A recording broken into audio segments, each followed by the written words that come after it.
Jake Hunsaker here with Zombiestrategic. Today we're going to go over how to field strip, disassemble, and reassemble an AR-15. It's important to know how to field strip our weapons because that's the main way that we clean them. Once we field strip them, we can clean them properly.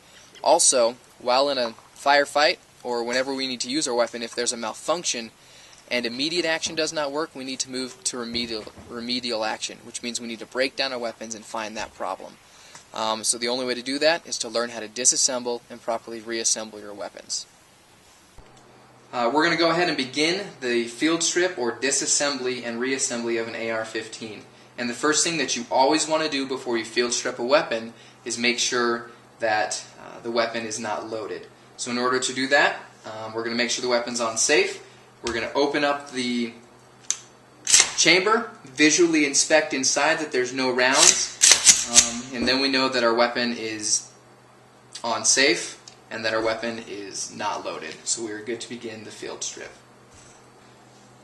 The first thing we're going to do is separate the upper receiver from the lower receiver. And you do that by releasing these two pins right here. Sometimes they can be a little firm, so on mine, on the first one, I need a little help to get it out. And all you do is these stay on. They're not going to come all the way out. On the far side, you're going to go ahead and loosen them all the way. They're going to stay connected to the lower receiver. And the upper and lower receiver after that, go ahead and they separate. So we'll put the lower receiver over there for now, and we'll get to it in a moment. Now we're going to take the bolt carry group and the charging handle out of the upper receiver. You do this by releasing the lock on the charging handle right here and pulling the bolt carry group and the charging handle out all at the same time.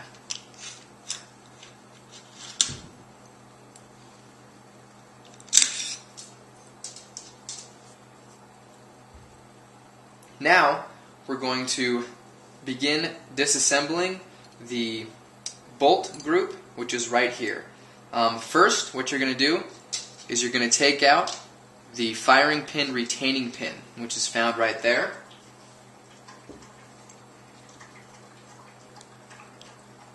Normally you can just use your fingernails, but since I recently clipped mine, I'm going to go ahead and use some help. So that comes out, and that will release your firing pin. So you just tilt your bolt carry group and your firing pin will fall right out. Next, we're going to take out the actual bolt. Underneath the bolt carrier key is the cam pin. To expose the cam pin, go ahead and push your bolt all the way in, and then you rotate it 90 degrees, and your cam pin will slide right out, if I could get a grip of it. Now that the cam pin's out, your bolt will come out of the carrier quite easily.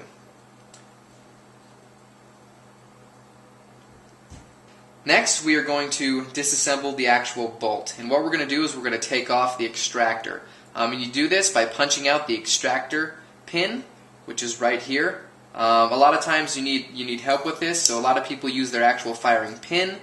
I'm a little bit paranoid of messing up the tip of my firing pin, so I like to use the firing pin retaining pin to punch out the extractor pin. And it should come right out. Right now it's really important to push your thumb down on it as you take the pin out because there's a spring on the extractor.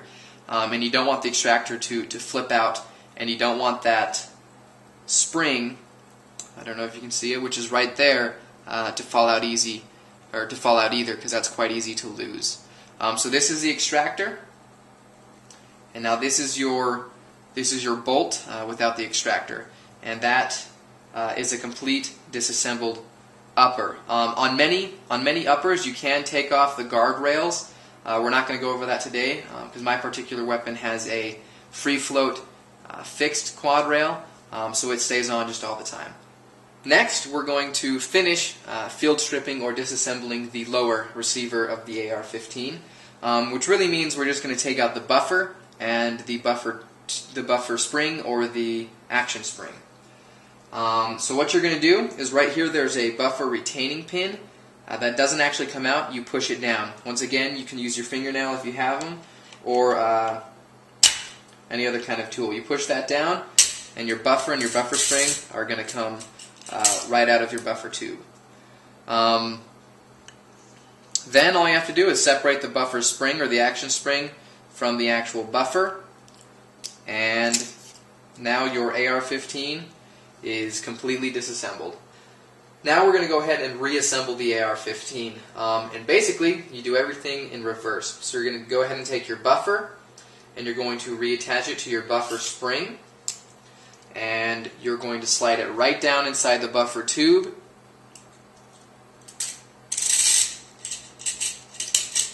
until it locks in place with the buffer retention pin right there. And now you're done with the lower. The lower is reassembled. So moving on to the bolt. We will reassemble the bolt, which you take the bolt, the extractor, and the extractor pin. Make sure that this little notch on the extractor is on the top of the bolt. So you'll go ahead and put that back in place. You will line up your holes for the retaining pin. You'll push down quite firmly on the spring, and then your retaining pin should slide right into place. Okay, now your bolt is back together.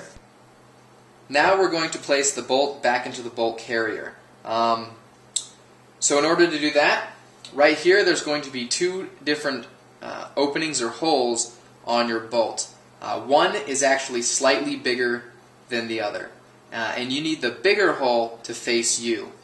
So you take your bolt carrier, making sure that the carrier key is on top, and you'll put it back in, and you're going to go ahead and line up the hole with this opening so that the cam pin can go into that hole that's right here on the bolt. So the cam pin is going to go into this opening and fit right into that hole right there.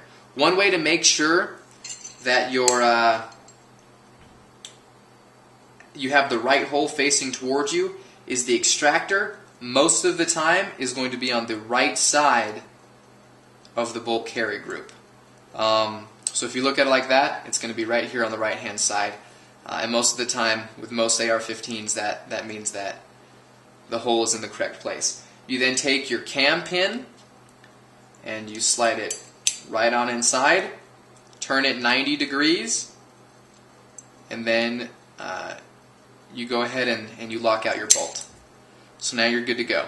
And if you get in there wrong, you just flip it over. Right, and if you get in there wrong, the cam pin isn't going to fit, so you rotate it and you put it into the one that does fit.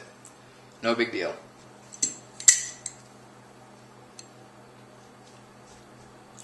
Next, we're going to put our firing pin back into our bolt carrier group. We take the bolt carrier, we grab our firing pin, and we drop it down right into here into the center hole. And it should drop in quite easily. Then we take our firing pin retaining pin and we put it right on in here on that hole on the side. And then we are done. Now we're going to place our bolt carry group and our charging handle back into the upper receiver of our AR-15. The easiest way to do this is turn your upper receiver upside down, take your charging handle, make sure it's upside down so that the groove is facing you, and there's two notches right here. These two notches are going to slide into two grooves and kind of drop a little bit as you slide it in. So right there it dropped inside of it. Once that happens, you're going to go ahead and slide the charging handle in about half the distance of the charging handle. So about right there. Then we take our bolt carry group, we make sure that the carrier key is upside down because that's actually what's going to fit into the groove on your charging handle. So that drops right into the groove, and then you slide both pieces in at the same time. And now our bolt carry group and our charging handle are back into our upper. Then the last step is just to connect our lower receiver and our upper receiver. So we just line up our pins and our holes, and we go ahead and send our pins home.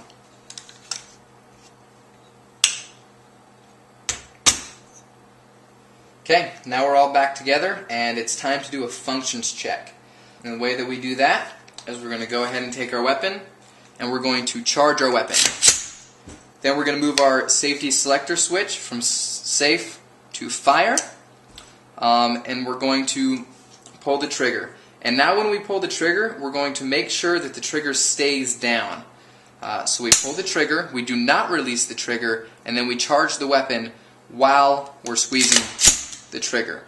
Now what we're going to do is we're going to slowly release the trigger and listen for the trigger assembly to reset itself. Okay? We're going to fire again, and then we're going to release the trigger all the way. So that functions test went well. That's what we wanted to have happen. Next, we're going to charge the weapon again, put the weapon back on safe, and make sure that safe works by pulling on the trigger and making sure it won't go anywhere. Now we know that our weapon works, and now we know that it's on safe. And your AR-15 is now fully reassembled and good to go.